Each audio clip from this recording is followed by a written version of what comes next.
Paano nga ba magpadala ng pera from BPI to Union Bank online? By the way, kung first time mo sa channel natin at gusto mo pa ng mga online tutorial videos katulad nito, please click the subscribe button. Naka-install na sa akin yung BPI mobile app. Mag-login ako dito. Pwedeng gamit yung username and password or yung fingerprint ko na lang sa BPI. Na-setup ko na to dati at meron kaming ginawang hiwalay na tutorial video kung paano nga ba kapag-login gamit lang yung sa fingerprint mo. Dito yan makikita nga pala sa settings. So, balik lang tayo. As soon as makapag-login ka sa app mo, makikita mo agad yung account number, magiging balanse mo. Para makapag-transfer, tap ko tong transfer. And then, pwede kang mag-transfer to another bank. Just in case na meron ka nga palang QR code, tap mo na lang tong transfer via QR code at i-scan yung code na yon. Or di naman kaya, i-upload mo na lang yung QR code just in case na pinadala pala sa iyo yun, i-tap mo lang tong upload QR code at piliin ito sa gallery mo.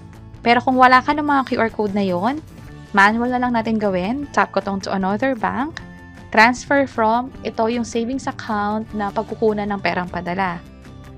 Transfer to, piliin natin dito ay InstaPay kasi less than 50,000 pesos lang naman yung ilipat ko at instant yung perang padala. Ibig sabihin, matatransfer agad yung pinapadalang pera natin. Kapag naman PesoNet, ito ay para sa mga malaking transaction, more than 50,000 pesos. At kapag after 4 PM ka pa nag-transfer, the next banking day na magpapakita yung perang padala doon sa kabilang account.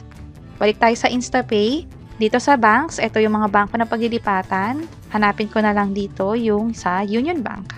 Ito siya, Union Bank of the Philippines. And then transfer using pwedeng email address, mobile number, or account number. I-enter ko dito yung account number sa Metro Bank or sa Union Bank pala at kung sino rin yung owner nung bank account na yun. Kung sakali na alam mo magpapadala ka ulit ng pera dito o regular ka magpapadala ng pera, mas maganda na i-add mo to sa favorites para nakasave na yung bank details. Tap ko tong continue. I-enter ko na dito yung amount, halimbawa 100 pesos. Scroll up ko lang. Add note, optional lang. Ibig sabihin hindi required lagyan ng info. So leave ko na lang as blank. Tap ko tong continue. I-double check lahat ng info, especially yung account number at account name. Andito na yung transfer amount, magiging yung fee.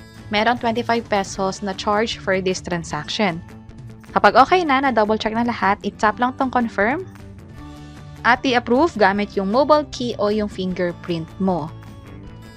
At kapag okay na, makikita mo tong your transfer was successful na confirmation.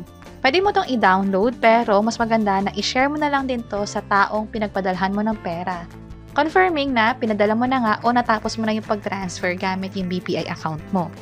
At kapag chinek mo nga pala yung transaction history mo, makikita mo dalawa yan. Yung una kung magkano yung transfer mo, yung pangalawa naman ay yung charges for this transfer. At ganun kadali magpadala ng pera from BPI to Union Bank. Sana nakatulong tong video na to. Kung pakiclick ang like button.